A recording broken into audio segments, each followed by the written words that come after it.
కాబట్టి ఆ యమలార్జున భంజనం అనేటటువంటి లీలలో ఇది జరిగినది. అయితే ఇక్కడ మీకు ఒక అనుమానం రావచ్చు, ఈ రకంగా మన బుద్ధి నిలబడాలంటే ఎలాగండి?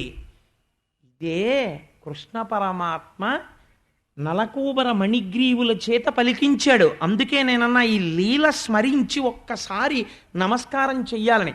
దశమస్కంధంలో లీలలు జీవితాన్ని ఉద్ధరిస్తాయని పెద్దలండానికి కారణం ఇదే.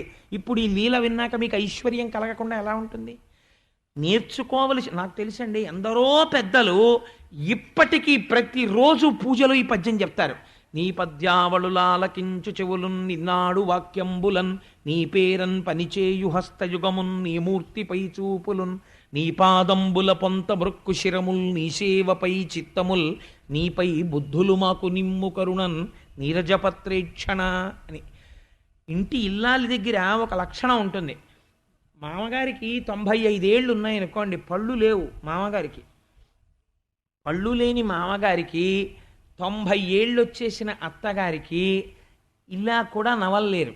అటువంటి అత్తమామలు ఇలా అన్నం ఇలా అనేటప్పటికీ మెత్తగా అయిపోయేటటువంటి అన్నం, ఇలా కూర ముక్క పట్టుకుని అరటికాయ ముక్క ఇలా అంటే చిదిమిపోయి మెత్తగా అయిపోయి ఆ అన్నం ముద్దలో పెట్టుకుని తాతగారు అని మింగగలిగినట్టుగా కోడలు వండి పెడుతుంది. అదే కోడలు తన భర్తకి వండవలసి వస్తే చక్కగా కాస్త పచ్చడి అన్నం కలుపుకుంటే, కొబ్బరికాయ పచ్చడి అన్నం కలుపుకుంటే అది పచ్చడి అన్నంలా ఉండాలి కానీ పేస్టులా ఉండకూడదు కదా, అలా వండుతుందో గిన్నె. తన పిల్లలకి వండేటప్పటికీ ఇవాళ రాత్రి ఉంచి రేపు ప్రొద్దున్న వీడు చద్దన్నంగా తింటే విటమిన్ బి ఫార్మ్ అయి బలం వచ్చేట్టుగా వండుతుంది, నిలవ ఉండేటట్టు. ఇన్ని పక్వాలు ఒకే కోడలు ఎలా తేగలిగింది అన్నానికి? ఇంతమందిని పోషించాలన్న గుణం తన యందు ఉండడమే అలా అన్నం వండించగలిగింది. ఇంతమంది భక్తుల్ని తాను ఉద్ధరించాలని మా పోతన గారి లక్ష్యం. అందుకని ఐశ్వర్యం కలగడానికి కావలసినవన్నీ అందరూ మళ్ళీ కఠినంగా పద్యం ఉంటే చదవగలరో చదవలేరు అని తేలిక పద్యం రాసేశారు. ఇది కూడా నేను చదవలేనంటే మెత్తటి గుజ్జు లాంటి అన్నం కోడలు వండి పెడితే అలిగి దవడలు జారిపోయిన మామగారు తినని 3 మాటలు మూతి తిప్పితే హాస్పిటల్కి పోతాడు. అలా ఆ పద్యం కూడా నేను నేర్చుకోనండి అంటే ఐశ్వర్యం ఎక్కడి నుంచి వస్తుంది? భగవంతుడు అనుగ్రహం ఎక్కడి నుంచి వస్తుంది? ఆంధ్రుడవై పుట్టి పోతన గారు నీకు ఇంత మహాప్రసాదం అందిస్తే నాకు నీ పద్యావళులా ఆలకించు చెవులన్ ఈ పద్యం వచ్చా? నాకు అప్పుడప్పుడు అనిపిస్తుంటుంది, కొంతమంది పిల్లల్ని, ఏమిరా నీకు ఈ పద్యం వచ్చా అని అడగాలనిపిస్తుంది. ఒకసారి అలా అడిగితే వాళ్ళు చిన్నబుచ్చుకుంటారు, ఎందుకు ఇవన్నీ ప్రశ్నలు, నాకే రానివి ఎన్నో ఉన్నాయి, వాళ్ళని ఎందుకు అడగడం, అదో అహంకారం అవుతుంది కదా అని అడగను. కానీ నేను చాలా వినయంతో మీకు ఒక మనవి చేస్తున్నాను. ఈ పద్యం అందరికీ రావలసిన పద్యం, అది ప్రతి వాళ్ళు పూజలో చెప్పుకోవలసిన పద్యం, స్మరించవలసినటువంటి పద్యం. ఆ పద్యం నేర్చుకునే ప్రయత్నం చెయ్యండి అని చెప్పడానికి కోటేశ్వరరావు ఆ సలహా చెప్పడానికి వాడికి అధికారం ఉన్నవాడే అని మీరు భావిస్తే మీరు ఆ సలహా స్వీకరించండి. ఒకవేళ నా ఇందా యోగ్యత లేదని మీరు అనుకుని విడిచిపెడితే నేను ఎంత మాత్రం ఏమీ అనుకో. వర్షిస్తుంటే గోపాలుడికి కోపం వచ్చింది. ఆశయావా, నిన్నింత కష్టపడి కాపాడుతుంటే పుట్టలోకి వదిలిపెడుతున్నావా పాలు, చూడు నిన్నేం చేస్తానోనని ఆగ్రహావేశం. ఎందుకంత కోపం వచ్చింది? ఆ ఆవు పాలు ఇవ్వకపోతే తన కుట్టుక కత్తిరిస్తానన్నాడు రాజు. ఈ కోపంతో చేతిలో ఉన్న గొడ్డల్ని తీసి ఆ ఆవు మీదకి విసిరాడు. ఆ గొడ్డలి వచ్చేస్తోంది. వచ్చి ఆవుకి తగిలితే ఆవు మరణిస్తుంది.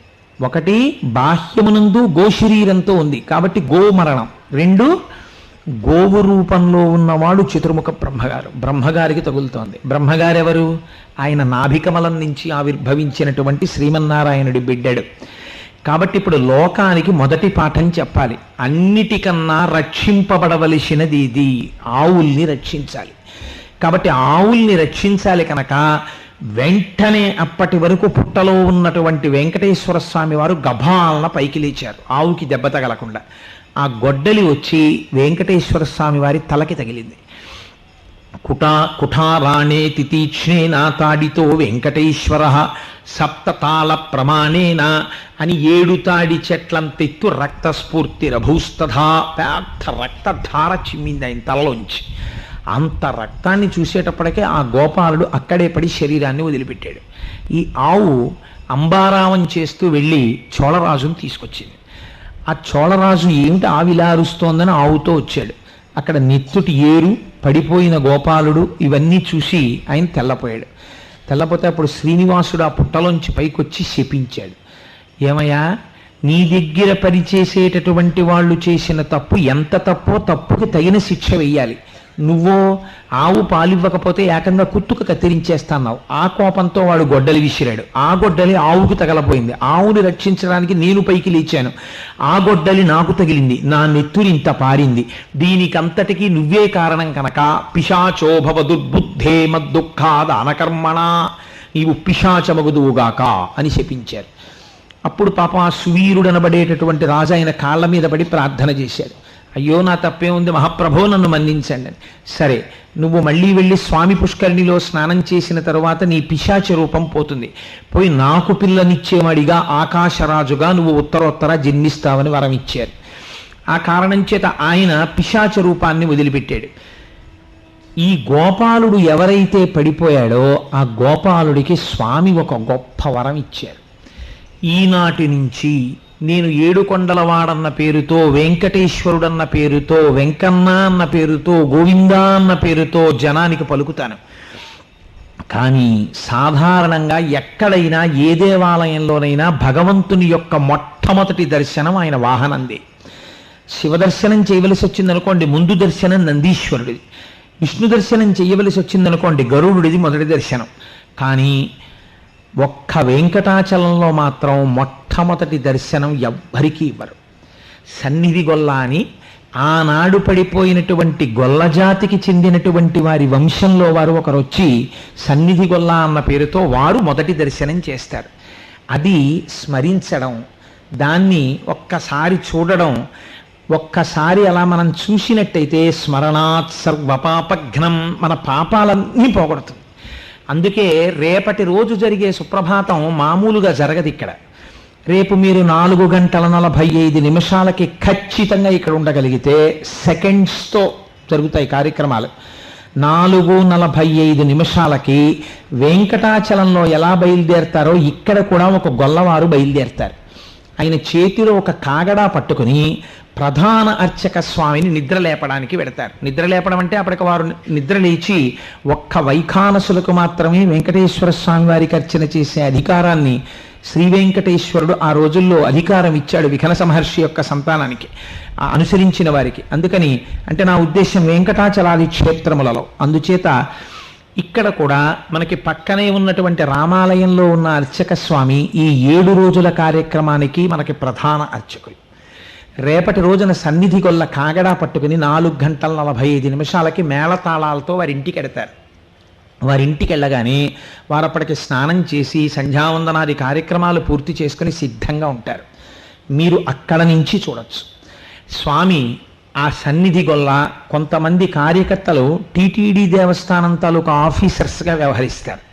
వారు ఆ అర్చక స్వామిని తీసుకుని వచ్చేటప్పుడు కాగడా పట్టుకుని ఆయన వస్తూ కేకలు వేస్తారు. ఆ సన్నిధి కైంకర్య పరులు విజయం చేస్తున్నారు, తప్పుకోండి తప్పుకోండి అంటారు. అంటే ఆ సన్నిధానంలో వెంకటాచలంలో రేపు స్వామి ధ్రువమూర్తి యొక్క తెర తీస్తారు. ఇవాళ రాత్రి ఇప్పుడు మీరు మనందరం వెళ్ళిపోయిన తర్వాత 8 గంటలకి అంకురార్పణ చేసి ధ్రువమూర్తిని వేదిక మీద పెడతారు. అంటే రేపు ఆ క్షణం అయ్యేటప్పటికి ఇంకా స్వామివారు ప్రాణప్రతిష్ఠ జరిగి వెంకటేశ్వరుడై నిలబడతాడు. ఇవాళ రాత్రి ప్రమాణం ఏమిటో తెలుసా అండి? వెంకటేశ్వర స్వామి వారి పాదార్చన చెయ్యడం కోసమని చతుర్ముఖ బ్రహ్మగారు బయలుదేరి వస్తారు. చతుర్ముఖ బ్రహ్మగారు బయలుదేరి వస్తున్నారు కాబట్టి ఆయనతో పాటుగా 33 కోట్ల మంది దేవతలు వస్తారు ఇవాళ రాత్రి. వారు వచ్చి లోపలికి వెడతారు. లోపలికి వెళ్ళేటప్పటికి బ్రహ్మగారు స్వామి పాదాలు కడగడానికి పాత్రలో తీర్థం సిద్ధంగా ఉండాలి. అందుకని ఒక పెద్ద పాత్రలో కొంత జలాన్ని సిద్ధంగా ఉంచుతారు, కొంత గంధాన్ని అట్టే పెడతారు. ఇవాళ రాత్రి చతుర్ముఖ బ్రహ్మగారు దేవతలు వచ్చి ఆలయంలోకి వెళ్ళి స్వామికి తీర్థం ఇస్తారు. ఆయన పాదాలు కడుగుతారు. చతుర్ముఖ బ్రహ్మగారి చేత్తో ముట్టుకుని విడిచిపెట్టినటువంటి ఆ బ్రహ్మతీర్థాన్ని రేపు సుప్రభాతం ఎవరు చూస్తారో వాళ్ళందరికీ తీర్థంగా ఇక్కడిస్తారు. ఆ సన్నిధి గొల్ల వెళ్ళి కాగడాతో ఆ ప్రధాన అర్చకుణ్ణి తీసుకొని వస్తారు. గేటు తీసేటప్పుడు ఎవరు పడితే వారు తీయకూడదు. ఆలయ ద్వారాన్ని తీసేటప్పుడు ప్రధాన అర్చకుడు కుంచకోల అని ఒకటి భుజం మీద వేసుకొని వస్తారు. దాన్ని తిప్పితే తాళం మూడుతుంది. పేష్కార్ అని చెప్పి ఆలయం తరపున ఒక అధికారి ఉంటారు. గోపాలకృష్ణ గారు ఆ పాత్ర పోషిస్తారు పేష్కార్గా. అందుకని రేపు వారు వచ్చి మొట్టమొదట తాళం కప్ప గోపాలకృష్ణ గారు తీస్తారు. ఆ గడియని కుంచెకోలతోటి ప్రధాన అర్చకులు తీస్తారు. తీసిన తర్వాత వారి వెనకాతలే వైఖానసుల బృందం వస్తుంది, సన్నిధిగొళ్ళు వస్తారు. మన అందరం కూడా ఏమీ అక్కర్లేదు, స్నానం చేసి వస్తే చాలు. 5 అయ్యేటప్పటికీ సుప్రభాతం ప్రారంభం అవుతుంది. అందరం ఇక్కడ నిలబడి ఏకకంఠంతో చదువుతాం. సరిగ్గా చదవడం రాని వాళ్ళు మెల్లిగా చదువుకోండి, నోట్లో చదువుకోండి, అపభ్రంశం చేయకండి. కౌసల్యా సుప్రజా రామ పూర్వా సంధ్యా ప్రవర్తతే అని మొదలెడతారు. ఇలా మొదలెట్టగానే సన్నిధి గొల్ల మొట్టమొదట కాగడా పట్టుకుని ఆలయం లోపలికి వెడతారు. లోపలికి వెళ్ళి ధ్రువమూర్తిని మొట్టమొదట ఇలా కాగడా పైకెత్తి ఆపాదమస్తకం చూస్తారు. ఇవాళ రాత్రి స్వామి ఉత్సవమూర్తుల కోసం అని చెప్పి ఒక కొత్త మంచం చేయించారు, ఒక చిన్న మంచం. ఆ చిన్న మంచాన్ని వహించడానికి దానికి కవాటాలు ఉంటాయి.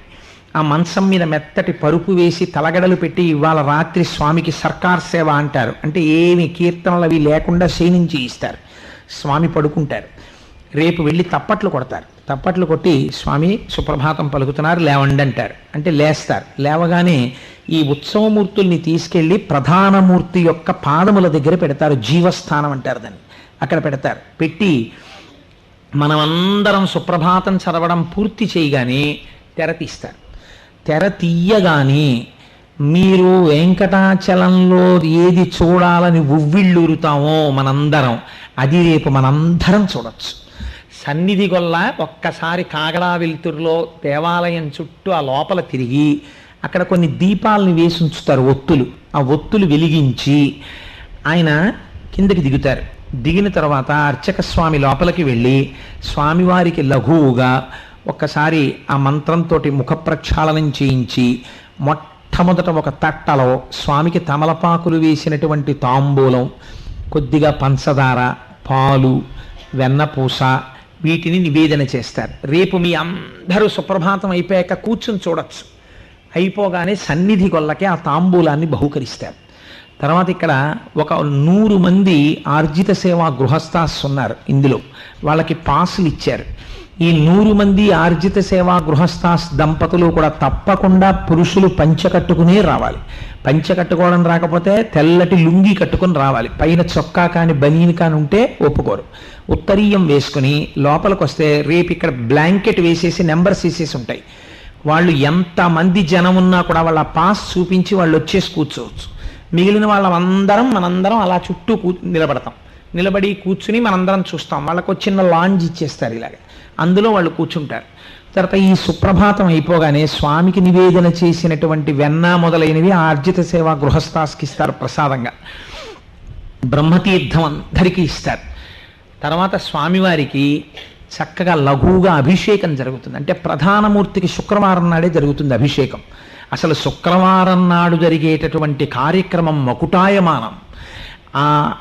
రేపు ఉత్సవమూర్తులకి లఘువుగా అభిషేకం జరుగుతుంది, అంటే స్నానం చేయించినట్టు. అయిపోయిన తర్వాత స్వామికి వస్త్రాలంకారం చేయించి వెంకటాచలంలో లాగే ఉత్సవమూర్తుల్ని పక్కన పెట్టి స్వామికి తోమాల చేస్తారు. ఈలోగా ఒక ఆశ్చర్యకరమైన సందర్భం ఉంటుంది. అది వెంకటాచలంలో అయితే మనం ఎవరం చూడడానికి కుదరదు. స్వామిని దర్బార్ చేయడానికి ముందుకొస్తారు. అంటే ఒక మంచి పీఠం వేస్తారు. 2 సింహాసనాలు తయారు చేయించారు. ఆ సింహాసనంలోకి వచ్చి స్వామి ఉభయనాంచారులతో కూర్చుంటారు. కూర్చున్న తర్వాత గొడుగు పడతారు స్వామికి. గొడుగు పట్టిన తర్వాత మొట్టమొదట ఇక్కడ ఉన్నటువంటి వైఖానస బృందంలోంచి ఒకరు వెడతారు. వెళ్ళి స్వామి దగ్గర చేతులు కట్టుకుని వంగి ఆయన పాదాలకి నమస్కారం చేసి శ్రీనివాసుడై లోకపరిపాలకుడై కూర్చుని ఉంటాడు. ఆయనకి పంచాంగం చెప్తారు. స్వామి, ఇది వ్యయనామ సంవత్సరం, జ్యేష్ఠమాసం, కృష్ణపక్షం, పాడ్యమి అని పంచాంగం చెప్తారు. చెప్పగానే స్వామివారు పొద్దున్నే తన దగ్గరికి వచ్చి పంచాంగం చెప్పినటువంటి బ్రాహ్మణుడికి 13 డబ్బాల బియ్యాన్ని బహూకరిస్తారు. ఇది వండుకోమని 13 డబ్బాల బియ్యాన్ని దానం పుచ్చుకొని ఆయన కిందికి దిగుతూ వెంకటాచలపతికి ఆశీర్వచనం చేస్తారు. నిత్యైశ్వర్యోభవ, నీవు నిత్యైశ్వర్యవంతుడవగుదువుగాక అని. ఆ కొలువులో రేపు అది మీరు చూడొచ్చు. ఇక్కడ ఇది అవగానే ఆలయ పేష్కారు వారు అనగా మన గోపాలకృష్ణ గారు వారు లోపలికి ఆ స్వామి దగ్గరికి వెళ్ళి ఆ చొక్కా బనీను తీసేసి నడుముకి ఉత్తరీయం కట్టుకుని చేతులు కట్టుకుని స్వామివారికి విజ్ఞాపన చేస్తారు. స్వామి, నిన్నటి రోజున మీకు హుండీలో ఇంత ఆదాయం వచ్చింది. ఎందుకు చెప్తారో తెలుసా అండి? ఆ హుండీలో 5 పైసలు వేసినా సరే అది మర్నాడు ఎవరు వేశారో స్వామి తెలుసుకుని ఫలితాలు ఇస్తారు.